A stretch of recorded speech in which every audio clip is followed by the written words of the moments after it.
নমস্কাৰ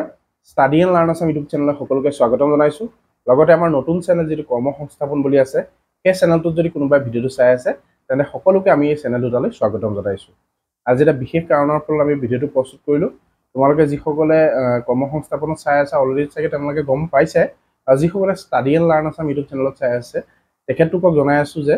আমি study and learn Assam YouTube চেনেলৰ জৰিয়তে আমি অসম চৰকাৰৰ যিবিলাক প্ৰতিযোগিতামূলক পৰীক্ষা অনুষ্ঠিত হয় তাতে আমি সেই পৰীক্ষাসমূহ ক্লিয়াৰ কৰিব পৰাকৈ আমি কিছুমান টিপছ প্ৰদান কৰোঁ বা জিকে হওক বা যিখিনি আমাৰ ইম্পৰ্টেণ্ট কুৱেশ্যন এনচাৰ আছে সেইখিনি আমি দিবলৈ চেষ্টা কৰোঁ যিসকল আমাৰ লগত জড়িত হৈ আছে তেওঁলোক সকলোৱে গম পায় এতিয়া আমি এটা নতুন চেনেল ক্ৰিয়েট কৰাৰ কথা ভাবিছোঁ অৰ্থাৎ আজি প্ৰথম ভিডিঅ'টো তোমালোকৰ আগত আগবঢ়াইছোঁ সেইটো হৈছে কৰ্ম সংস্থাপন তোমালোকে গম পাইছা আমি কৰ্ম সংস্থাপন নামৰ এই চেনেলটো কিয় খুলিব বিচাৰিছোঁ কাৰণ তোমালোকে চাবা আজিকালি চৰকাৰী চাকৰিটো সকলোৱে বিচাৰে আৰু চৰকাৰী চাকৰিটো হৈছে এটা বেষ্ট অপশ্যন জীৱনৰ বাবে যদি আমি চৰকাৰী চাকৰি এটা ল'ব পাৰোঁ তেতিয়া লাইফ সেটেল বুলি আমি সকলোৱে কওঁ আৰু কথাটো নোহোৱাও নহয় যিমান পাৰোঁ আমি চৰকাৰী চাকৰি এটা ল'বলৈ চেষ্টা কৰিব লাগে এইটো কোনো তাত নুই কৰিব নোৱাৰে এতিয়া মেইন কথাটো হৈ গ'ল তোমালোকে সকলোৱে জানা যে আজি অসম চৰকাৰৰ যিবিলাক পোষ্ট ওলাই ধৰি লোৱা 500 পোষ্ট ওলায় তাতে তোমাৰ কেণ্ডিডেট থাকে প্ৰায় 1 লাখ বা 1000 পোষ্ট ওলায় কেতিয়াবা তাতে কেণ্ডিডেট থাকে প্ৰায় 2 লাখ 3 লাখ তেনেধৰণৰ বহুত ধৰণৰ কেণ্ডিডেট আমাৰ মাজত ওলায় বা আমাৰ সেই পোষ্টখিনি এগেইনষ্টত যিমান পোষ্ট থাকে তাৰ এগেইনষ্টত যদি আমি চাওঁ কেণ্ডিডেটৰ সংখ্যা যথেষ্ট বেছি সেইকাৰণে আমাৰ বহুসকল ছাত্ৰ ছাত্ৰীয়ে বা আমাৰ লগত জড়িত হোৱা ষ্টুডেণ্টে সেই পোষ্টসমূহত নিজকে ভৰ্তি কৰিব নোৱাৰে বা বহুসকল ষ্টুডেণ্টে তাত ভৰ্তি হৈছে যদি বহুসকল কিন্তু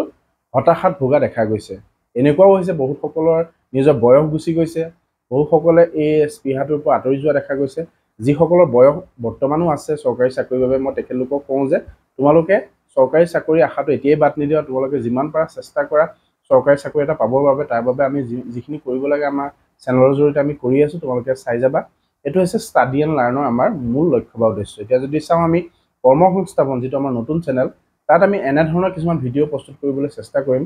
যাতে চৰকাৰী চাকৰিটোৱে যাতে জীৱনৰ শেষ লক্ষ্য বা উদ্দেশ্য নহয় চৰকাৰী চাকৰি বাদেও যাতে আমি নিজৰ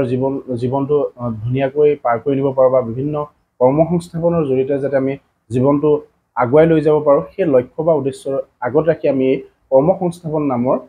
চেনেলটো ষ্টাৰ্ট কৰাৰ কথা ভাবিছোঁ দুইটা চেনেলৰ লক্ষ্য আৰু উদ্দেশ্য প্ৰায় একেই ষ্টাডি এণ্ড লাৰ্ণৰ জৰিয়তে আমি চৰকাৰী চাকৰি লাভৰ কাৰণে চেষ্টা কৰিম আৰু কৰ্ম সংস্থাপনৰ জৰিয়তে আমি চৰকাৰী চাকৰি নোহোৱাকৈ জীৱনত আমি কেনেদৰে চলি যাব পাৰোঁ বা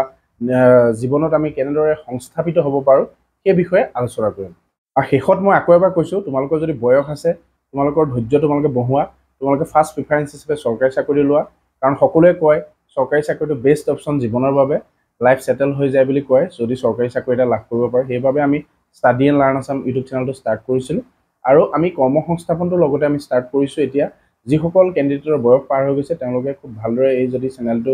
ষ্টাডি কৰে বা আমি তেনেধৰণৰ ব্যক্তিৰ ওচৰলৈ যাম তেওঁলোকৰ পৰামৰ্শ বা তেওঁলোকৰ অভিজ্ঞতা তোমালোকৰ আগত শ্বেয়াৰ কৰিম সেইবাবে তোমালোকে আমাৰ এই চেনেলটো যদি তোমালোকে ষ্টাডি এণ্ড লাৰ্ণ আছামত এই ভিডিঅ'টো চাই আছা ডেছক্ৰিপশ্যনৰ লিংক পাবা কৰ্ম সংস্থাপনৰ তোমালোকে এই লিংকৰ যোগেদি গৈ চেনেলটো ছাবস্ক্ৰাইব কৰি ৰাখা আৰু যদি তোমালোকে আমাৰ ফেচবুকতো ইয়াৰ পেজ পাবা কৰ্ম সংস্থাপন বুলি তাতে তোমালোকে ফ'ল' কৰি ল'বা আৰু যিসকলে আমাৰ কৰ্ম সংস্থাপন নামৰ এই চেনেলটোত ভিডিঅ'টো চাই আছে অনুগ্ৰহ কৰি চেনেলটো ছাবস্ক্ৰাইব কৰিবা ধন্যবাদ নতুন এটা ভিডিঅ'ত অতি শীঘ্ৰে লগ পাম